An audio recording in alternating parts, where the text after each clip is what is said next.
yeah, I really thought I could change him for the better. And that actually backfired completely, 100% backfired. He just became super annoyed with me every time I had a correction. And I think I really hurt our relationship during that time. I think I really did. Because he didn't really want to hang around with somebody. I mean, who would want to hang around with somebody who's always correcting them? Welcome to the Tilt Parenting Podcast, a podcast featuring interviews and conversations aimed at inspiring, informing, and supporting parents raising differently wired kids. I'm your host, Debbie Reber, and this week I'm bringing my husband Derin back to the show for the second time. I get a lot of questions from parents about how to get a partner more involved or engaged in what's happening with their differently wired kids. Many of these emails I get talk about partners who are kind of checked out or don't know how to relate to their kids or are reluctant to tap into resources the other parent has found so helpful, or they simply might not acknowledge that there is any sort of neurodifference that needs to be addressed. So I asked Derin to come onto the show to see if he has any thoughts on how to address these concerns, as in our relationship, he was lagging behind a bit in many of these areas and for many years. By the way, I mentioned this is Derin's second appearance on the podcast. He came onto the show a few years ago for a very honest conversation about his journey to come to accept who Asher is. So if you haven't listened to that episode yet, and these are issues that are speaking to you, I definitely recommend you go back and have a listen to that episode too. It's episode 56, and you can find it at tiltparenting.com/session56. And one other note before I move on.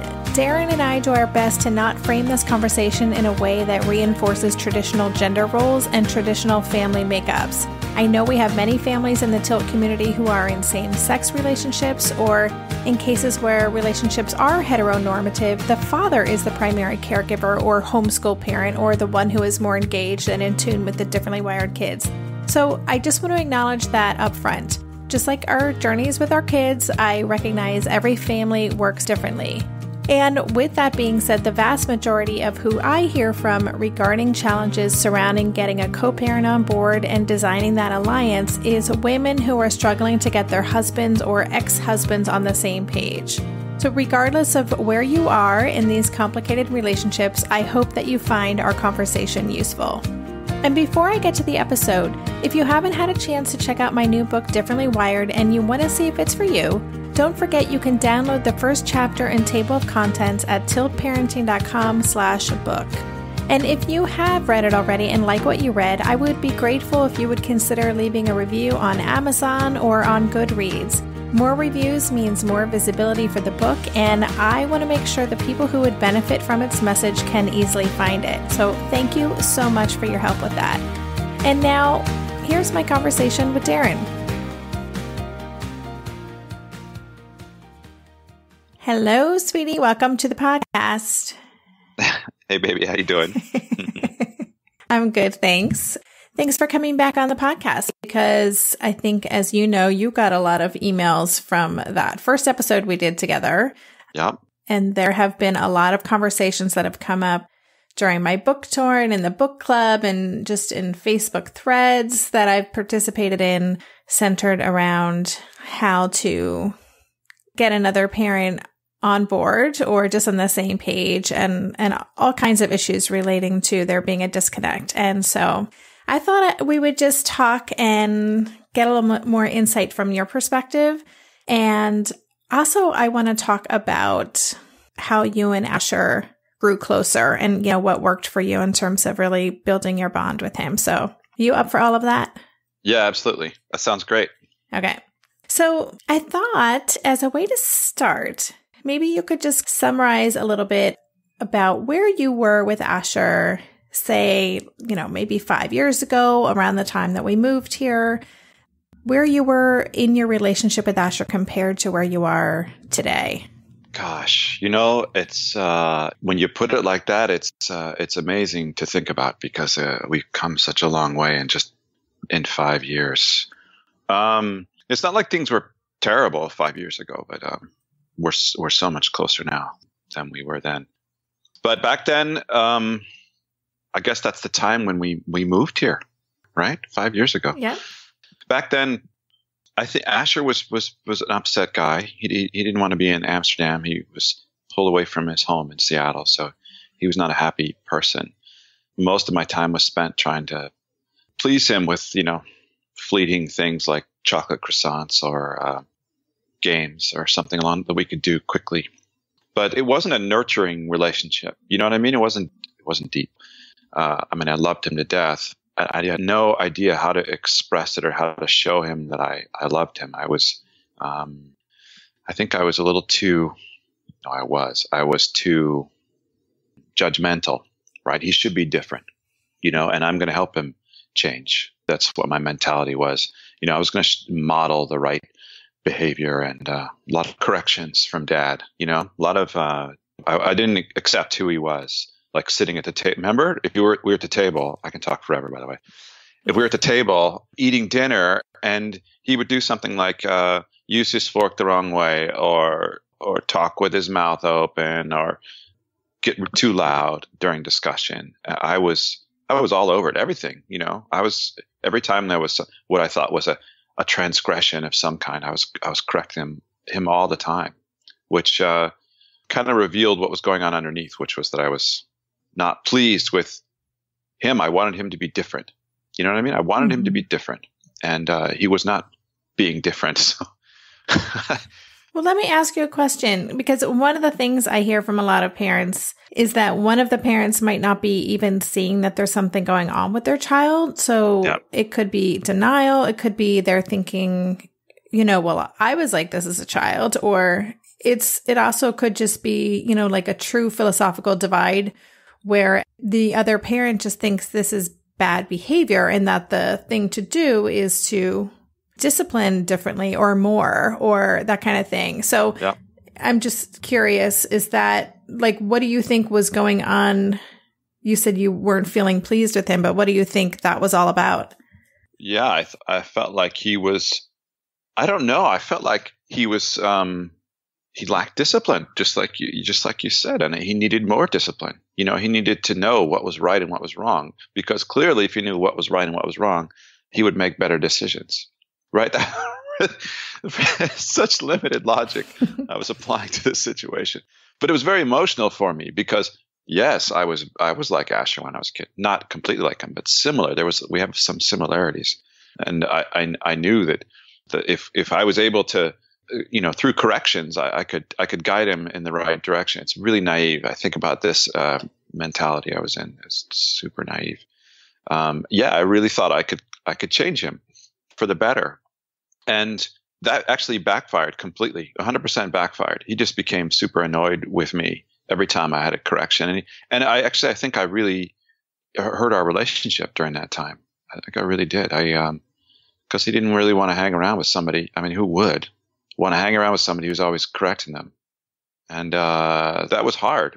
And on the other side of the table, you were being super supportive. You were being caring and loving and supportive. And you would even say, Derin, it's okay.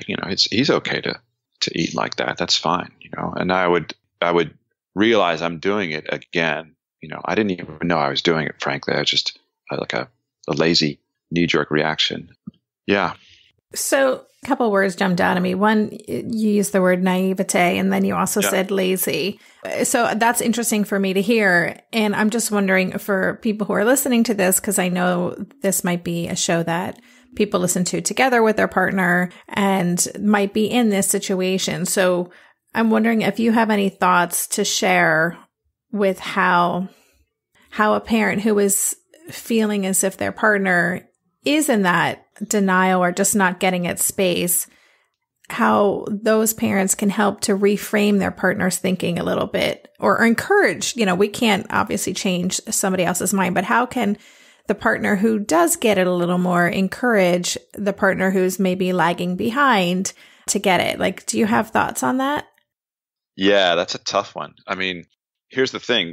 When there was a real divide, when you started to really connect with Asher, and you've been connecting with Asher for so long, but when you started to really connect with him and you really supported him and showed, unconditional love during whatever was going on, and I saw your bond grow, I actually became jealous of that bond. I wanted to have that bond. I wanted to have that relationship with my kid. I wanted to have fun with him. And here I am correcting all the time and pushing him away.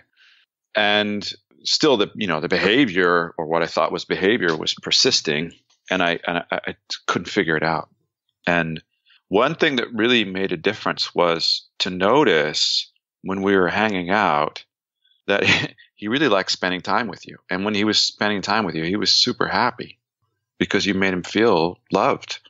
And I think that was a sort of an aha moment for me when I realized that he doesn't feel loved when he's around me. In fact, he even said this. I don't know if you remember this day.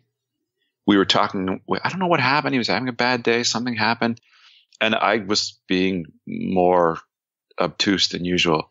And I said something and he was upset. And then I said, I love you more than anything. Of course I love you more than anything. I'm sorry I was this way or that way.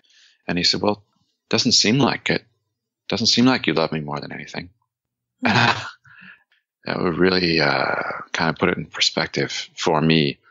That's the perception he was getting from me, that I didn't like him. For some reason, that's what the message was that I was coming across. And maybe there was a little bit of that in there, but it wasn't true. I always thought this is the best way I know how to parent, and that was a mistake. And then seeing you, like I said, seeing you with him and seeing that relationship and how happy he was, I wanted that. And I realized that if I wanted to have that relationship, I was going to have to change. And you said this to me already. I think that conversation we had that made a big difference. The conversation about how to support him. What does unconditional love mean?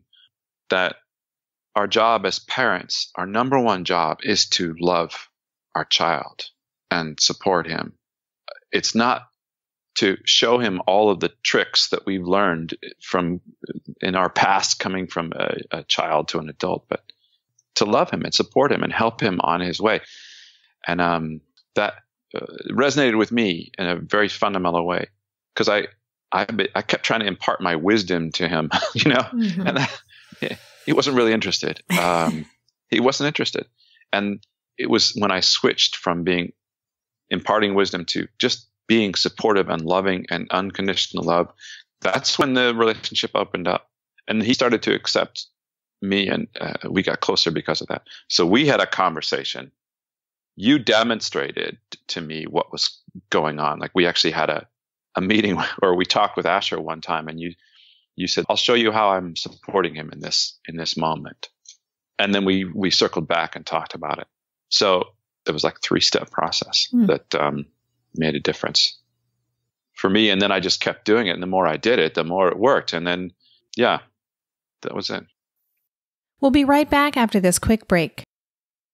Maybe I've watched too many seasons of The Amazing Race, but every time I have to go somewhere on the subway, I treat it like a competition. It's all about making the right gut decisions about which route will get me there the fastest. Sometimes those decisions get me where I'm going early, and other times my gambles don't really pay off. Probiotics can't help with most gut decisions, but if your gut needs a little support, Ritual has your back. Their Symbiotic Plus, a 3-in-1 supplement, has clinically studied prebiotics, probiotics, and a postbiotic to support a balanced gut microbiome.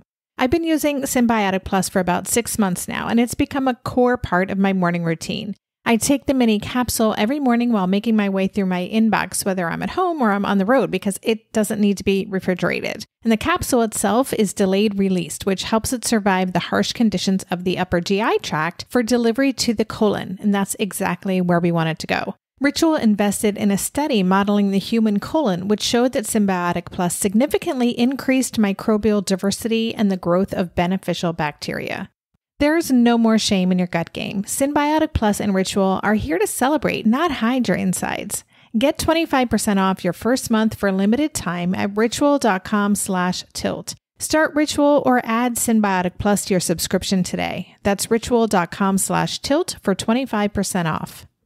During this month of planning and organization for big transitions, rhythms and routines have been absolutely essential for our physical and emotional well-being. So Green Chef nights are reliably and predictably a good night. We know the ingredients will be fresh and prepped, the instructions easy to follow, and the meal delicious. We're all still talking about last week's turkey tacos with mango chimichurri sauce, refried beans, and Monterey Jack cheese. Green Chef contributes to a healthy lifestyle with easy and delicious menus like fresh seasonal salads and green bowls. And with over 80 weekly meal and market options, plus rotating options to suit a variety of lifestyles, whether Mediterranean, plant-based, calorie-smart, keto, protein-packed, gluten-free, there are always plenty of options to choose from. Whatever you select, you'll get farm-fresh ingredients, organic whole fruits and veggies, and premium proteins, all delivered straight to your door. I love those 4 words. Straight to my door. Oh, and one more thing I love about Green Chef, they have an app, which means it's easy to manage meal preferences and delivery from your phone if you want to. And I, for one, want to. I am in that mode where I'm making the most of little moments like waiting in line at the pharmacy or for the F train to pull into the station to tackle all of those to-dos. So the convenience of an app is key for me. Green Chef has a special offer for Tilt listeners. Go to greenchef.com/tilt50 and use code TILT50 to get 50% off plus 20% off your next 2 months. That's 50% off plus 20% off your next 2 months when you use the code TILT50 at greenchef.com/tilt50. Do you think there's anything that, I'm just thinking of people who are listening to this, and so much of what you're sharing was, it took a long time. This wasn't something that happened overnight, just to be clear on that. But a lot of it was you coming to this realization on your own and then making the decision to consciously show up differently. And I'm just wondering, I'm just speaking to the listener whose partner isn't there yet. Can you think of things that, I know that you're not a family therapist or anything, but, being that partner who was lagging behind, any thoughts on what a partner could do to encourage or support the other partner in getting there? It's a two-way street. So you did a lot too. So you demonstrated a lot, which was something that I needed to see. So we did a lot of handoff, you know what I mean? Where you would spend time with Asher and then I would spend time with Asher. And the time that we spent together with Asher was not as much, maybe meals or whatever. We spend a lot more time now together as a family. But I didn't really see or understand how best to support him. You know what I mean? I didn't get it. And then when left to my own devices, I failed, and was causing issues. So spending more time as a family and then you demonstrating what does unconditional supportive love look like. I know it sounds really funny, but it made a difference in how I perceived it. We also met, we met every night. We talked about Asher and what happened during the day every single night. And sometimes in the morning we talk about how we're going to do things today with Asher. Those kinds of things really helped. But the two-way street part, the part that you gave me space to learn, that was the other thing you had to do, which was not easy for you because I messed up a lot, was to give me space to learn. You know what I mean? We'd be in a situation and then I'd start off and then I'd mess up, right? And then he would get upset or something like that. And you would say, I'll just handle it. And that didn't make me feel good.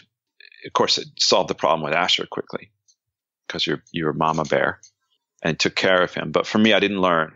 And I felt like I was failing again, So I needed practice and I needed you to help, but also give me space. You know what I mean? Yeah. But I had to have desire to do it in the first place.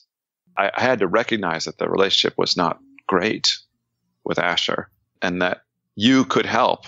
You were not my enemy in this situation. You were my partner and that you could help me get to this next level. And that's, we did. We made a team effort and it wasn't, like you said, it wasn't overnight. It took a long time. And I still occasionally say something stupid, Well, I never do that.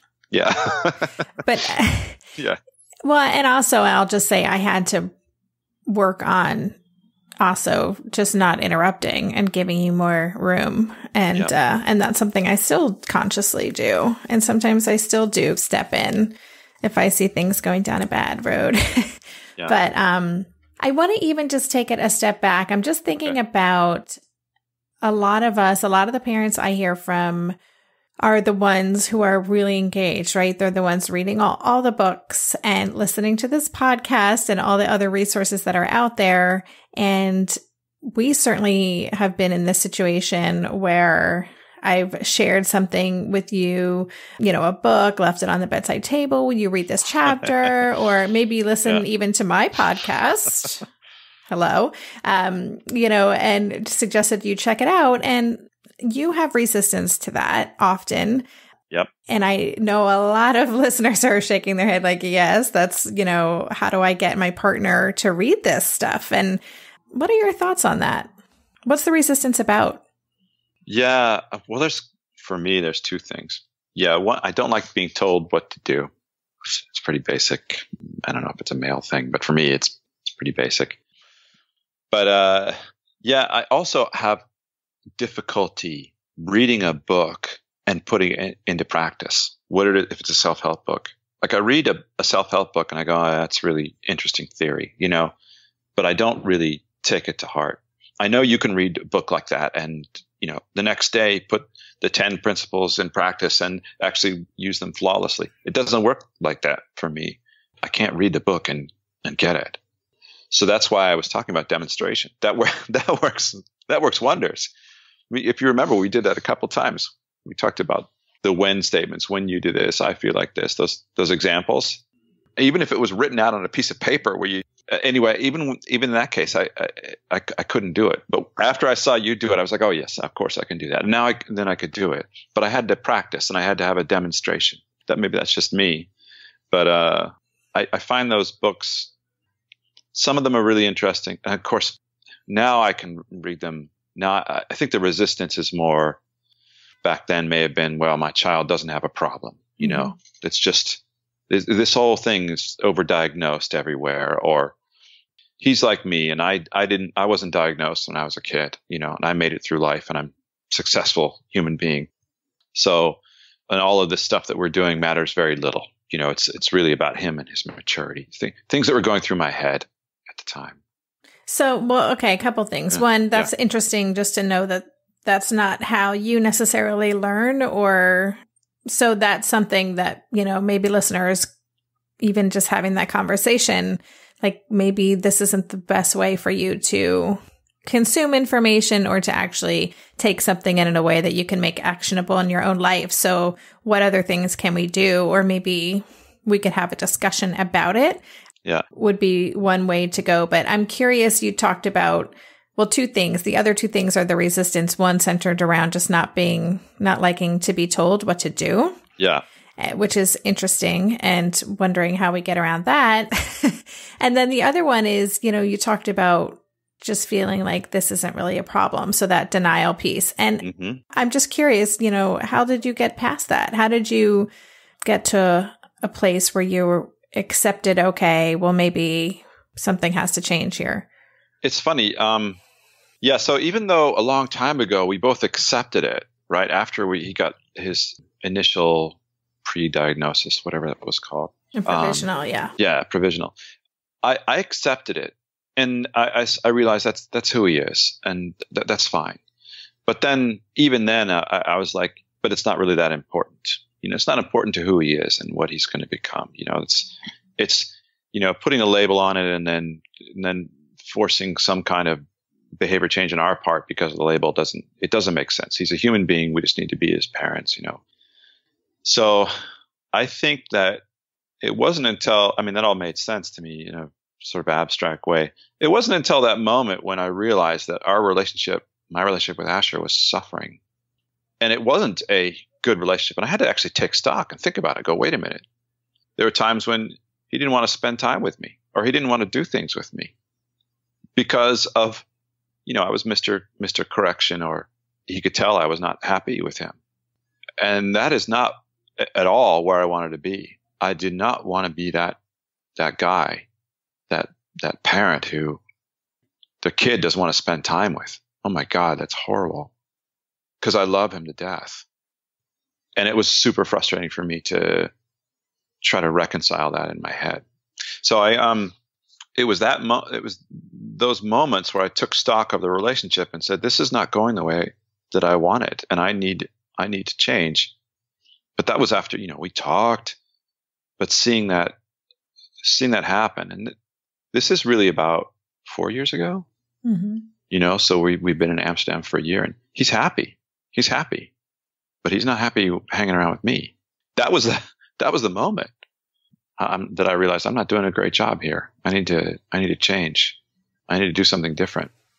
I want to talk about then what you did to do something different and how you guys connected. But before I do, just one last question on this topic. And, what did you need from me? Like, again, just speaking from your perspective that you had this resistance and you wanted to have a better relationship and you saw what was going on with me. I mean, you talked about me modeling and demonstrating, but as a man, I don't want to make this a heteronormative, podcast, but just, as the partner who is lagging behind a bit, what did you need from me? Like, what do you think other people who are in the position that you were in years ago are in that space now? What do they need from their partner? We talked about this before, but I think we went to that place where you don't want to go, where you saw me as an enemy, or not an enemy, but at least I was not on board, and I was creating problems for Asher that you had to fix, right? So you were not supportive of me in that time, and I was falling further away from Asher. And what I needed from you was for you to realize that I needed help and to support me. Not to chastise me, not to lose patience with me that I was doing it wrong again, but to find out a way to support me through this. But this is after I had acknowledged that I needed to change, but I wasn't getting it. I needed your support and your love. So what you were giving Asher, so that was the other part of the triangle. What you were giving Asher is what I wanted from you. And I wasn't getting that either. So I'm flailing over here, and getting worse as a result, and actually resentful, just like when it's the same kind of instinct, the wrong instinct you have when your child is upset, when Asher was really upset and doing something completely irrational and saying awful things, right? And you want to just say, get in his face and tell him he's wrong and these are the facts. And of course that doesn't work. And what he really wants is to be given a hug and to tell him that you love him. And that's what I needed. That's what I needed, was your support, because I was struggling, and maybe I didn't recognize it fully at the time, but I needed, and you gave it to me, but it was not an easy battle, because you had to admit that you were not being supportive of me. Mm-hmm. And then we got through it, and it was really hard for you to watch me flail and learn, but we got through it. You did it. We got to that next level, but it wasn't easy. Yeah. It's a process. Yeah. We created that triangle, and I've heard that triangle talked about before, but we created that negative triangle. We had to break it, had to break the pattern. The Bermuda Triangle of differently wired kids and their parents. Yeah. Thank you for sharing that. I'm hoping that is helpful, and just that reminder that it is just a long process and a willingness to keep showing up and keep going in and keep doing the work and screwing up and seeing your partner with compassion and empathy and all of those things, even though we feel like we all need that same thing from our partner, which we may not be getting to. So it's, we have to just keep our eyes on the prize, like keep our eyes on the big goal for the family and especially for our child, and just keep showing up and doing the work. Which you did. You did. We did it. We did it. We're still doing it. We're still doing it. It's not over. No. We'll be right back after this quick break. Hey there, it's Debbie. I love making this show and sharing conversations about how to support our awesome neurodivergent kids. I've seen how even one little insight from an interview can spark a big shift in daily life. But I know that raising complex kids can be messy and lonely. And just when we think we figured it out, something comes up that boots us right back to feeling overwhelmed and stuck. That's why I've poured everything into creating a way for parents like us navigating complex parenting journeys to join together and chart a path that feels positive, hopeful, and doable. It's the brand new Differently Wired Club experience. In the club, you'll get personal support from me and other seasoned parent coaches, 6 live calls every month where you can connect and get your personal questions answered, the opportunity to learn directly from authors and experts like I have on this show, monthly themes for getting specific and tactical, an exclusive private podcast feed, and the best, most generous community of parents. Seriously, these folks show up for themselves and each other, and that right there is really everything, because it's a daily reminder that we're not alone. Our kids aren't broken, and we have totally got this. The recently rebooted Differently Wired Club is on a brand new platform with its very own iOS and Android app. It is such a great space. However you learn, whatever your style, no matter the ages, genders, and neurodivergent profile of your children, the Differently Wired Club can help you cultivate the positive shifts you're hoping for. Join us today by going to tiltparenting.com/club. That's tiltparenting.com/club. I hope to see you on the inside.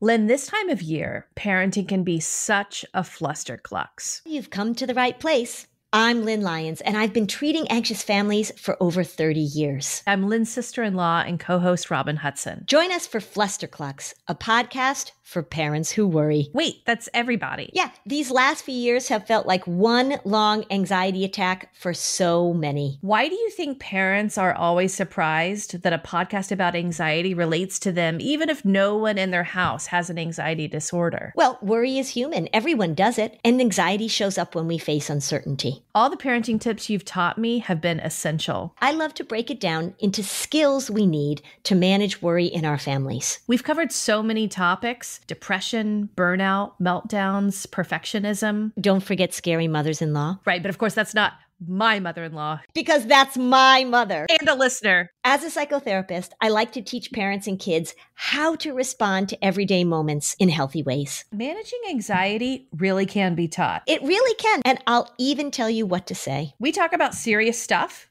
but without being too serious. Anxiety wants everything serious. Anxiety doesn't stand a chance when we're laughing, even about the tough stuff. So I want to talk about the two of you.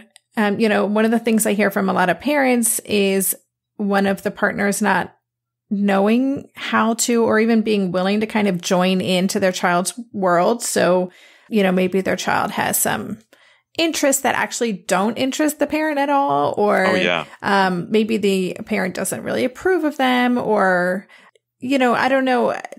How did you bridge that gap? Because you guys are thick as thieves now. And can you just tell us a little bit about that? Well, that was interesting. So we have to go way back for that one.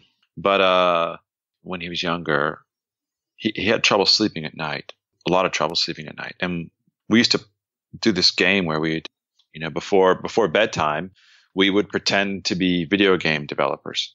And I don't know if I remember this game.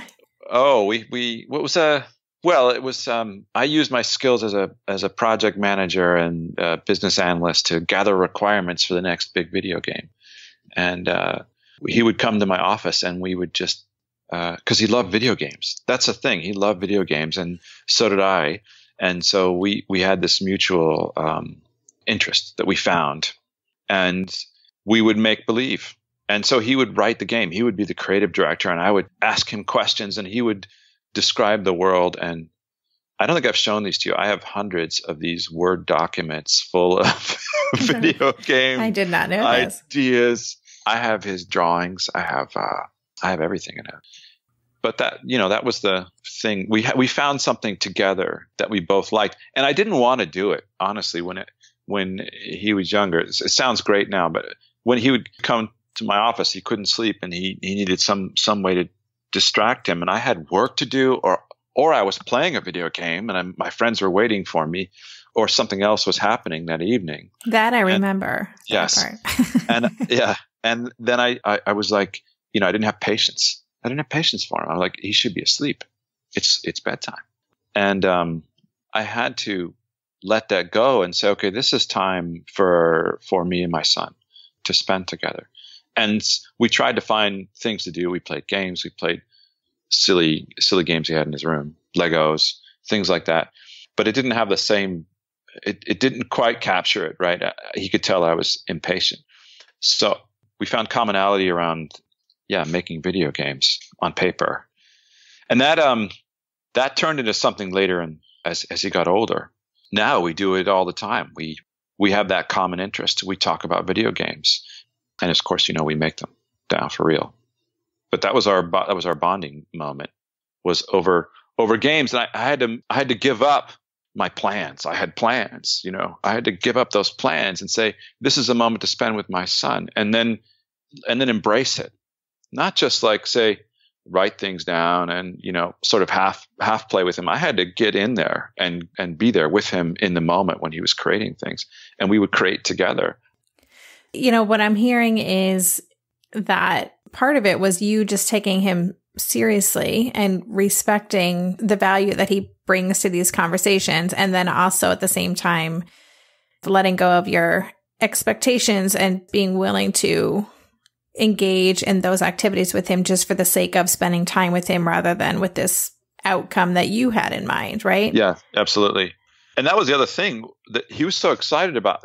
So this is kind of remarkable about Asher, is that his ideas were really good. They are really good. They're really, really good. They're good game ideas. They're game ideas that should be out there. They're that good. He was so passionate about it, excited about it. And I would help work on them. And I realized one day that this is a kid who's not constricted by the rules. He's exploring different ideas, and without rules, it really opens up a world of imagination, So he would create these fantastic ideas, and the more I would think about it, I go, oh my gosh, this is really good. Somebody should really make this game. And that was what got me excited, was to see his creativity and to see him flourish in this make-believe world. Well, you guys are in a unique position, I think, from what a lot of our listeners will be in. I mean, you are a gamer, you are a coder, and no surprise that that's a deep area of interest for Asher. So it's kind of a natural thing for you guys to bond over. Mm-hmm. And it has been, I think, a gift that that's something you share. And Lord knows that it's not something that I am interested in, although you've tried over the past 20 years to get me to become a gamer. That is not happening. But what about if it's something that you're not particularly interested in? Yeah. Okay. So he's got tons of subjects that he loves, and you have to dive in. That's the thing. He has things that he's fascinated with. Like right now, he's really into, as you know, fonts, creating typefaces, calligraphy, and it's the same thing. I wish I could do it. I see his work and I say, I wish I could do that. He's amazing. And I see him create things, and I see the way he focuses and his passion, and his focus on detail. I have so much respect for that. I work with a lot of artists in my life career, and I respect anybody who has that capability. So I love to, for instance, when he had come back from his first couple of lessons, and you said, hey, Asher gave me a perspective lesson today. You should let him teach you. And that was fantastic. He was so excited to teach me, and I loved it. And so I like that with anything that he's learning, is to understand what he loves about it. And that's any subject he's passionate about. I want to be there with him and understand where his passion is coming from. So, and then I can support it. Yeah. And you have to be there. Just be there. Be there for him. Yeah, that's what I was going to say. I think there's kind of two pieces. One is just making the space. And I think that's probably the hardest thing for any of us, is to just be present with our kid, especially if they're doing something that we're not really interested in, or maybe don't understand, as in my case, when he's doing some complicated maneuvers in Kerbal Space Program and he wants to explain everything to me.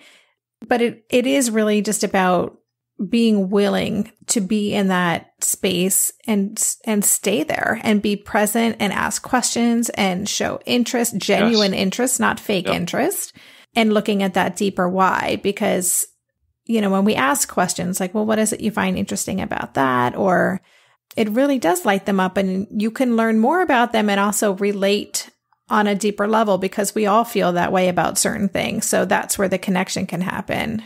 Mm-hmm. The other thing is, I love that you mentioned about just asking them to teach. And that's something that really works well for us. And if listeners aren't doing that, that is a really great skill for kids to develop, and also makes them feel so respected if you ask them to give you a lesson. I do this with Asher and his calligraphy now. It gives him a chance to be in his area of competency, to learn communication skills, to feel heard and respected and confident and all of those things. And we learned more just kind of about how he operates. So I think that's a great suggestion too.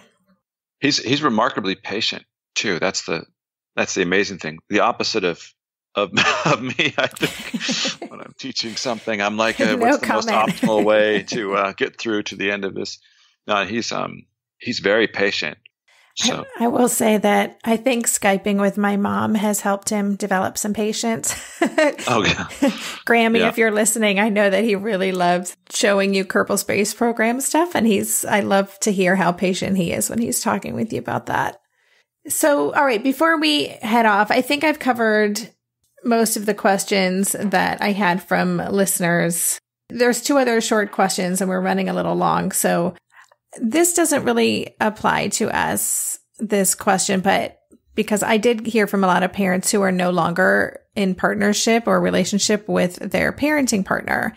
And if listeners are in that situation, I did do a podcast on co-parenting, and I'll leave the link to that in the show notes. And that might have some more specific strategies for how to get your co-parent on the same page. Okay, so I'm just going to ask one last question, just as a summary question. If you were to name one thing that you think has made the biggest difference in terms of bringing you and Ash together and just helping you be a more engaged, tuned in parent to him, what would that be? I think it's be there, go to him. You need to move. You need to get out of your mindset and go to where the child is, go to where Asher is, and be with him, support him. Don't wait for him to come to you. You be a supportive, loving parent. Find out where he is, what he's thinking, what he's doing, what he's feeling, and support him. And show your love and your confidence and your in him. I think that's the biggest thing for me. And then do it every day. Every day. Absolutely every day. Yeah. Yeah.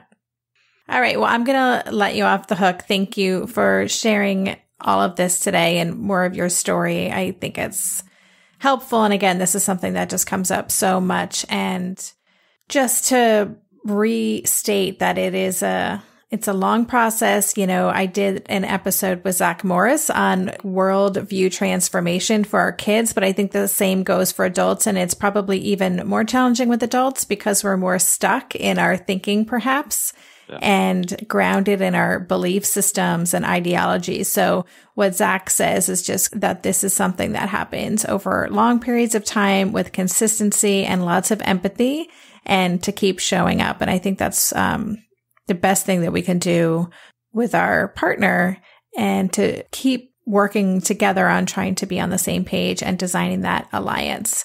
So thank you again so much, Derin. And perhaps you will come back yet another time. I would love that. Okay. Well, thank you. Pitch me an idea. Okay. We'll see what we can do. Sounds good. You've been listening to the Tilt Parenting Podcast. For the show notes for this episode, visit tiltparenting.com/session122. If you get value out of this podcast, please consider supporting it by making a small monthly contribution to help me cover the cost of production. There's an easier way to do this too, through an online platform called Patreon. Your contributions and that of other supporters are helping me pay my editor, Donna, who takes my recorded conversations and intros and outros, cleans them up, edits them, tags them for iTunes, and uploads them onto SoundCloud. This saves me literally hours of time each week, and it allows me to focus on all the other pieces of keeping Tilt going and supporting this community. To sign up, just go to patreon.com/tiltparenting, and Patreon is spelled Patreon. You can also find a link on the Tilt Parenting website on any of the show notes pages. And of course, I couldn't end a podcast without my weekly reminder to leave a rating and or a review for the show on iTunes. There are a lot of parenting podcasts out there, new ones popping up every day, and those ratings and reviews help keep our podcast highly visible, which in turn makes it easier for me to reach out to those big guests and invite them onto the show. So thank you so much for your help with that. And of course, thanks again for listening. For more information on Tilt Parenting, visit www.tiltparenting.com.